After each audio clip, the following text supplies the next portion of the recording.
Bonjour aux spectateurs de la chaîne Géopolitique, je suis absolument ravi de vous retrouver. On revient aujourd'hui sur les derniers développements sur le conflit du Haut-Karabakh, avec dans la nuit de lundi à mardi, une information de dernière minute qui est apparue, qui a annoncé donc un accord de cessez-le-feu total. Alors je rappelle, on a déjà fait plusieurs vidéos sur ce sujet au cours des dernières semaines. 3 tentatives de cessez-le-feu ont été donc avortés au cours des dernières semaines. Mais cette fois-ci, il semble très clair qu'il s'agit d'un cessez-le-feu total. C'est l'expression donc qui a été employée par le président Poutine, qui a annoncé par lui-même à la télévision hier dans la nuit de lundi à mardi qu'un cessez-le-feu total entrait en vigueur avec le déploiement des forces de maintien de l'ordre russe le long de la ligne de front. Il faut dire que depuis quelques jours, on a des informations qui font état d'une débandade de l'armée du Nagorno-Karabakh, appuyée par l'armée arménienne, qui semble donc en total en retrait par rapport à l'armée azérie. Depuis dimanche, on a appris de sources azéries que la ville de Chouchi en arménien, Choucha en azérie, a donc été conquise par les forces azéries. Alors, il y a eu des démentis depuis dimanche du côté arménien que cette ville a été perdue, mais tout de même, désormais, il semble clair que les forces arméniennes et les forces de l'Artsakh, de la République sécessionniste de l'Artsakh, auraient perdu le contrôle. J'emploie toujours le conditionnel car cette information ne peut pas être vérifiée de source indépendante, auraient perdu le contrôle de Choucha. Or, il faut savoir que cette ville est une ville stratégique puisqu'elle se situe en fait au sommet en flanc de montagne, et donc elle surplombe toute la vallée et notamment la capitale de cette république autoproclamée, à savoir Stepanakert. Et donc celui qui contrôle Choucha en fait peut contrôler toute la région. Et donc cette perte est une perte stratégique et qui probablement induisait une perte du contrôle de l'armée de l'Artsakh sur toute la région du Nagorno-Karabakh. Donc depuis quelques heures, depuis dimanche effectivement, on pouvait spéculer sur une annonce du côté arménien d'une possible arrêt, une cessation des hostilités. Et donc c'est intervenu dès lundi soir sous la médiation de la Russie, qui cette fois a pris ses responsabilités, j'allais dire, puisqu'elle a annoncé le déploiement donc de ses forces de maintien de la paix. Alors ceci ne ravit pas, il faut dire, totalement la partie azérie. Beaucoup d'Azéris dans la rue, tout en exprimant leur joie évidemment de la conquête de ces villes, du Nagorno-Karabakh, ou d'une partie du Nagorno-Karabakh, puisque l'entièreté n'a pas encore été conquise. Ils se désolent, si vous voulez, que tout de même que la Russie vienne un petit peu jouer les entremetteurs.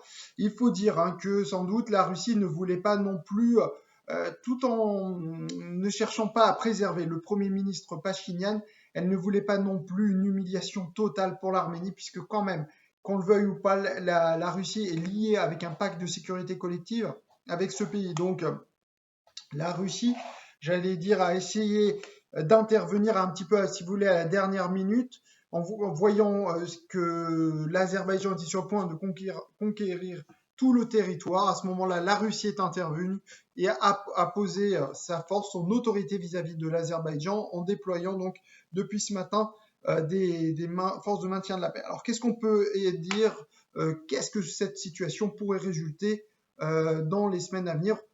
Alors, première conséquence de l'annonce de ce cessez-le-feu par le président Poutine, c'est qu'il y a eu des débuts de révolte en Arménie dès hier soir. Le Parlement, le Parlement a été investi par une foule en colère.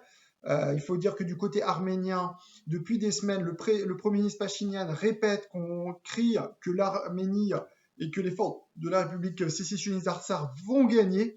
Or, on le voit bien, ce n'est pas du tout le cas. Depuis le 27 septembre dernier, on voit très bien que le rapport de force militaire est très clairement en faveur de l'Azerbaïdjan. Et il faut dire une chose, c'est qu'en réalité, depuis des années, en fait, l'Azerbaïdjan, depuis la défaite de 1994, l'Azerbaïdjan essaye de bâtir une armée sur les revenus du pétrole qu'elle a conquise. Désormais, l'Azerbaïdjan n'est plus l'Azerbaïdjan des années 90, C'est un État quand même nettement plus riche en termes de PIB par habitant désormais que l'Arménie grâce aux revenus du pétrole et du gaz naturel. D'ailleurs, hein, pour vous donner un petit peu une idée de l'état des rapports de force entre l'Arménie et l'Azerbaïdjan, en termes de dépenses militaires, hein, on parle de 2 milliards, 2 milliards 7 de dollars, hein, 2 milliards 700 millions de dollars de dépenses militaires pour l'Azerbaïdjan, alors que pour l'Arménie, on parle de 500 millions de dollars de dépenses annuelles. Donc on voit que il y a un rapport de 1 à 4 entre l'Arménie et l'Azerbaïdjan.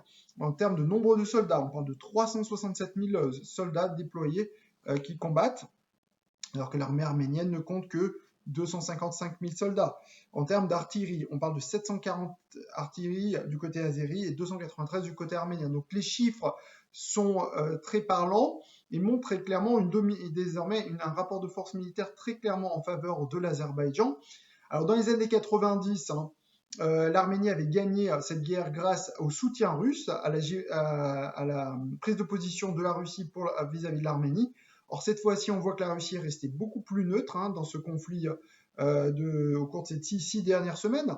La Russie a laissé faire les combats puisqu'elle a répété que le pacte de sécurité collective ne concernait que le territoire arménien. Or, officiellement, et il est vrai, l'Arménie n'a pas reconnu la République d'Artsakh, qui s'est autoproclamée indépendante. Hein.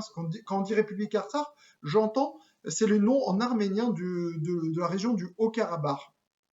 Hein, juste par simple précision.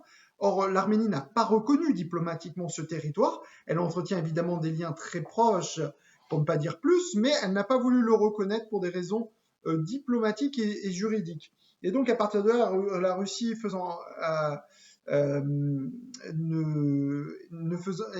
jouant sur l'aspect juridique, estimant que ce territoire n'étant pas partie du territoire arménien, elle n'a pas besoin d'intervenir dans le cadre du traité de sécurité collective. Et donc, voilà en fait pourquoi la Russie est restée neutre, contrairement aux années 90. Et cette neutralité de la Russie a joué très clairement en faveur de l'Azerbaïdjan, qui elle est soutenue par d'autres puissances militaires comme Israël et la Turquie. Donc, première conséquence, hein, donc on le voit, c'est que ça crée évidemment un chaos politique en Arménie. D'ailleurs, ça rappelle au passage un petit peu la situation qui avait prévalu en octobre 1999, pour ceux qui s'en rappellent. Hein, il y avait eu un assassinat d'un premier ministre, M. Ter-Petressian, à ce moment-là, il y avait des négociations en cours sur la question du Haut-Karabakh, et ces négociations avaient donc volé en éclats, suite à l'assassinat du premier ministre arménien de l'époque, M. Ter-Petressian. Si vous voulez, ce climat, la situation actuellement en Arménie rappelle étrangement ce qui s'est passé en octobre 99. D'ailleurs, on n'a aucune nouvelle où se trouve l'actuel Premier ministre arménien, Nikol Pachinian. On peut évidemment s'inquiéter également pour lui, ne serait-ce que pour sa sécurité physique, hein, du fait de ses révoltes en Arménie. Jusqu'où ira ces révoltes. Est-ce que son gouvernement sera renversé? Il est très probable que cela puisse être le cas du fait de cette révolte du peuple arménien, du fait que l'Arménie a tant cru qu'elle pouvait gagner cette guerre, et aujourd'hui on lui annonce qu'elle doit battre en retraite dans des conditions, il faut bien le dire, assez désastreuses. On voit d'ailleurs des colonnes de voitures qui fuient actuellement le Nagorno-Karabakh. Ce qu'il faut également savoir, c'est que également du côté azéri, c'est plutôt la célébration évidemment, puisque là, on essaye d'effacer la défaite humiliante encore une fois de 1994 avec cette guerre, mais tout de même, il va falloir voir comment désormais, si les déplacés de guerre azéris pourront revenir dans leur ville d'origine. La question évidemment d'un rapatriement des Azéris qui désormais ont dû fuir dans le territoire azéri, qui souhaitent revenir habiter dans leur terre d'origine, évidemment va se reposer. Est-ce que désormais une coexistence pacifique est-elle possible comme au temps de l'URSS entre Arméniens et Azéris? Rien n'est moins sûr, et donc là une grosse question va se poser dans les prochaines semaines sur le statut du Nagorno-Karabakh, et est-ce que encore une fois les déplacés azéris pourront revenir sur leur territoire d'origine.